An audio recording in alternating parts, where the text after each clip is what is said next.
नमस्कार दोस्तों, स्वागत है आपका हमारे YouTube channel being doctor official में। दोस्तों MCC and state quota counselling के एमबीबीएस एंड बीडीएस काउंसलिंग के राउंड्स कई जगह ओवर हो चुके हैं, कई जगह ओवर होने वाले हैं।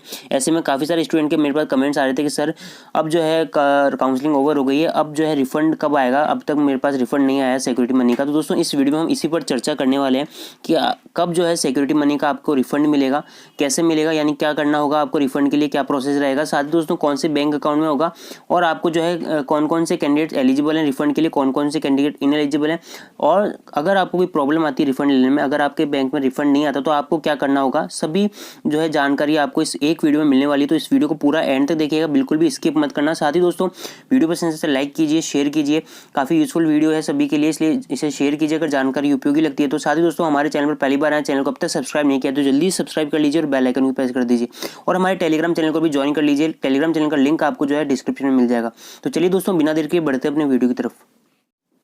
सबसे पहले दोस्तों हम बात करेंगे एमसीसी काउंसलिंग की, जो all India quota counselling and central university and deemed universities की जो काउंसलिंग हुई थी उसके बारे में। तो यहाँ पर आपको बता दूं दोस्तों कितना अमाउंट रिफंड होगा। तो यहाँ पर आपको बता दूं रजिस्ट्रेशन के दौरान जो आपने जो नॉन रिफंडेबल रजिस्ट्रेशन फ़ी पे की थी 1000 रुपीज़ थी, जो all India quota 15% seat central university deemed universities के लिए एंड नेशनल इंस्टीट्यूट्स के लिए। तो यहाँ पर जो है ना 1000 रुपीज़ था वो तो नॉन रिफंडेबल था, रजिस्ट्रेशन फीस थी, और 5000 रुपीज़ थी जो आपकी डीम्ड यूनिवर्सिटीज़ की जो नॉन रिफंडेबल रजिस्ट्रेशन फीस थी।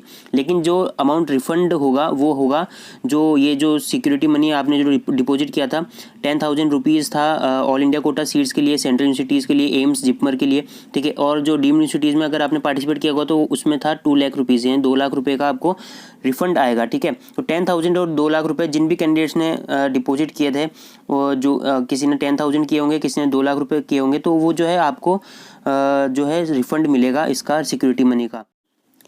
तो अब बात कर लेते हैं दोस्तों कि कब आपको ये रिफंड मिलेगा, जो सिक्योरिटी अमाउंट आपने डिपॉजिट किया है रिफंडेबल सिक्योरिटी अमाउंट, वो कब आपका रिफंड होगा। तो यहाँ पर जो है आपको बता दूं दोस्तों, अभी जो है आपको सभी को पता है एमसीसी की काउंसलिंग के रिगार्डिंग आपको बता दूं कि 30 जनवरी जो था लास्ट स्ट्रे वैकेंसी राउंड था बीडीएस काउंसलिंग के लिए। तो यहाँ पर जो है अब जो है हो सकता है दोस्तों कुछ 5-7 दिनों में जो है ये जो एलिजिबल कैंडिडेट की लिस्ट जो है और उनकी बैंक डिटेल के साथ में पब्लिश कर दे, ठीक है ना, वेबसाइट पर पब्लिश कर देंगे। ये एमसीसी की वेबसाइट जो है उस पर पब्लिश कर देंगे। उसके बाद में security amount will be refunded only after 15 days from the date of publication of the refund detail by MCC on their website mcc.nic.in। ये जो वेबसाइट है दोस्तों इस पर जो है रिफंड की डिटेल जो है हर कैंडिडेट की वो ना पब्लिश करेंगे ये वेबसाइट पर।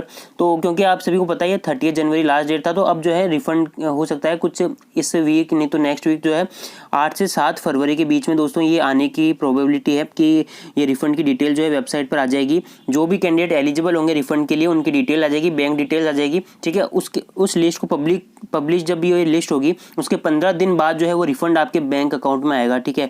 साथ ही दोस्तों आपको बता दूं कि आपको क्या करना होगा, क्या प्रोसेस रहेगा। तो यहाँ पर कोई प्रोसेस नहीं करना है आपको, रिफंड ऑटोमेटिकली आपके बैंक अकाउंट में आएगा। आपको कोई भी किसी भी तरह का कोई फॉर्म जो है भरने की जरूरत नहीं है, कोई बैंक डिटेल जमा करने की जरूरत नहीं है। जिस भी बैंक अकाउंट से वो रिफंड हुआ है, ठीक है, मतलब वो पेमेंट हुआ था, आपने जब पेमेंट किया था जो सिक्योरिटी मनी का, उसी बैंक अकाउंट, उसी सेम बैंक अकाउंट में वो रिफंड आएगा, ना वो किसी दूसरे बैंक अकाउंट में आएगा, ठीक है। जिस बैंक अकाउंट से पैसा कटा है उसी में जो है रिफंड आएगा, ठीक है।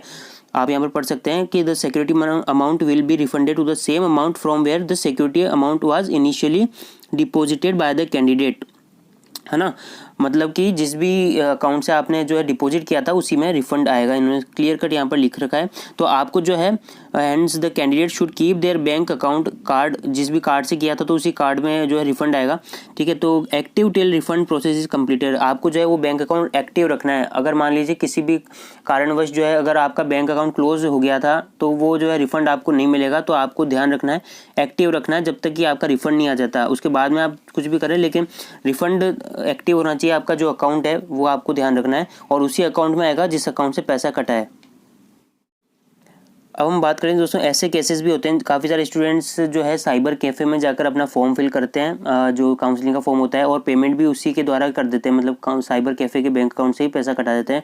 इस केस में क्या होता है दोस्तों, जो सिक्योरिटी मनी रहेगा वो दोस्तों उसी के बैंक अकाउंट में आएगा, ठीक है। तो आपने अगर जो है किसी साइबर कैफ़े वाले से जाकर के फॉर्म फिल कराया और पेमेंट कराया, तो दोस्तों आप उससे जाकर पूछ लीजिएगा कि आपके बैंक अकाउंट में पैसा आया तो उससे ले लीजिएगा दोस्तों, क्योंकि वो बताते नहीं है आगे से, ठीक है। कई सारे जो साइबर कैफ़े वाले हैं वो नहीं बताते हैं कि पैसा आया है नहीं आया, आपको जाके वहाँ पर पता करना होगा, ठीक है। तो इस बात का वैसे मैं हर काउंसलिंग की वीडियो में आपको कहता ही था कि आप अपने ही बैंक अकाउंट से जो है पैसा कटाइएगा, ठीक है, डिपॉजिट कीजिएगा फीस, है ना। तो अगर आपने ऐसा कुछ कर दिया है, साइबर कैफे वाले ने पेमेंट किया, तो आप वहाँ पर जाके पूछिएगा उससे कि मेरा जो है रिफंड आया, आप मुझे रिफंड का पैसा दे दीजिए, ठीक है।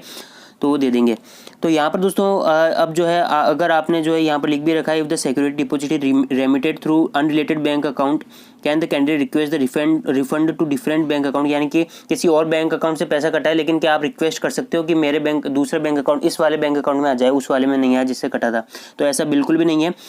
यहाँ पर इन्होंने साफ साफ लिख रखा है, no the security deposit will be refunded only the account from where the security deposit were initially deposited, यानी कि उसी बैंक अकाउंट में पैसा आएगा जिस बैंक अकाउंट से डिपॉजिट किया गया था आपने फीस का, है ना।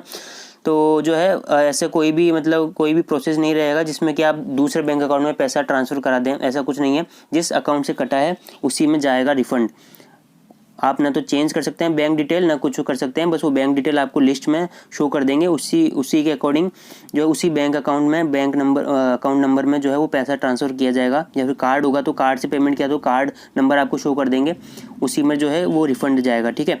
इसके लिए जो है एमसीसी कोई जो भी रिक्वेस्ट एंटरटेन नहीं कराएगा, यहाँ पर सीधा सीधा लिख रखा है, ठीक है।